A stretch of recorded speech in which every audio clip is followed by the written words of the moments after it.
qui... Donc François-Georges Kuhn, je représente et je préside la société AMLP qui appartient au groupe maritime Kuhn éponyme. D'accord. Nous sommes une agence maritime située notamment sur le port de la Palisse. Donc en effet, nous sommes agence maritime, c'est-à-dire que nous proposons l'ensemble des services logistiques aux navires lors de leurs escales dans un port de commerce. Et après de nombreuses années de démarchage, nous avons obtenu un marché de 18 mois qui est donc la gestion du hub logistique des fondations du champ éolien offshore du banc de Guérande, qui est le premier champ éolien offshore français. Quelque part, c'est un nouveau trafic, c'est pas un nouveau métier. Non. La grande différence, c'est la dimension XXL, pour reprendre la terminologie qui est beaucoup employée dans le moment, c'est la dimension XXL des colis.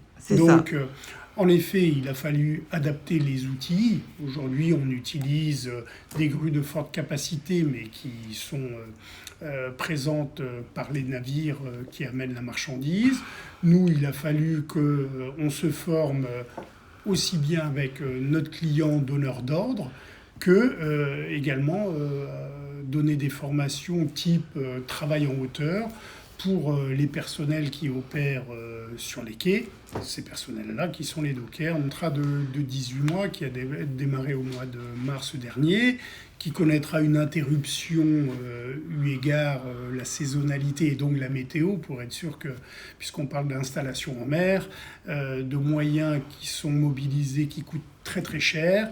Voilà, le client a préféré faire une pause donc qui aura lieu cet hiver. En hiver. Donc nous, on est plateforme de stockage. Donc on décharge deux types de colis.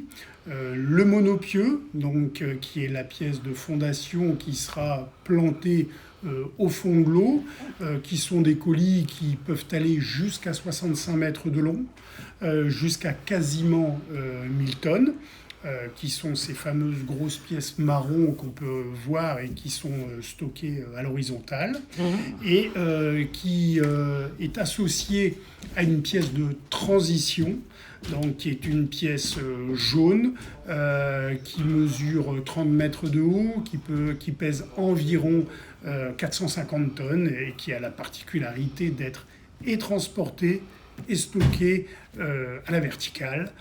Ce qui, en effet, dans l'environnement local, ne passe pas inaperçu. C'est un compte couleur haute visibilité. Absolument. Puisque ça sera une pièce qui va venir sur la fondation et qui va accueillir l'éolienne en elle-même. Donc c'est volontaire que ces pièces soient visibles en mer. Tout à fait. Puisque demain, c'est dédié à être implanté à une douzaine de kilomètres des côtes et d'accueillir les éoliennes qui culmineront de ce fait à peu près 150 mètres de haut, quoi. C'est une nouvelle filière. C'est vrai que des nouveaux marchés en France, il n'y en a pas tous les jours. Notre groupe y a travaillé pendant presque 10 ans pour obtenir ce type de chantier-là. C'est un chantier d'ampleur, c'est une première française. Pour nous, c'est un challenge. C'est un challenge. C'est une nouvelle activité, c'est du chiffre d'affaires, ce sont des emplois à la clé. Et en effet, on espère bien que si on performe sur ce premier dossier-là, puisque ce n'est que le début de l'installation de l'éolien offshore en France, on puisse espérer aller sur des nouveaux marchés. On estime qu'on a potentiellement 10 ans d'activité devant nous. Je ne suis pas capable de vous quantifier précisément l'équivalent temps plein, mais c'est une activité supplémentaire qui vient sur le port de La Rochelle pendant 18 mois. Pour nous, c'est exceptionnel de pouvoir trouver ça. Donnez-moi dans les ports français des trafics nouveaux. Hélas, on est plutôt à l'inverse. La France produit de moins en moins.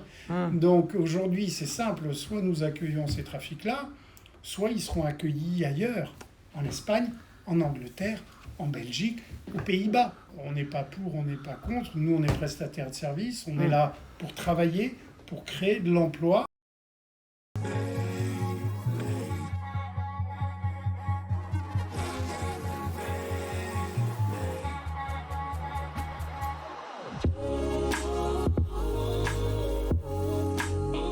peu près 15 hectares qui ont été réaménagés en aval du pont de Saint-Nazaire. Alors pourquoi je dis en aval du pont? Parce qu'en fait, c'est la hauteur du pont de Saint-Nazaire qui fait que le navire qui vient chercher les éléments peut passer ou passer. Ah oui, d'accord, il ne peut pas passer ou Donc pas. en fait, il faut...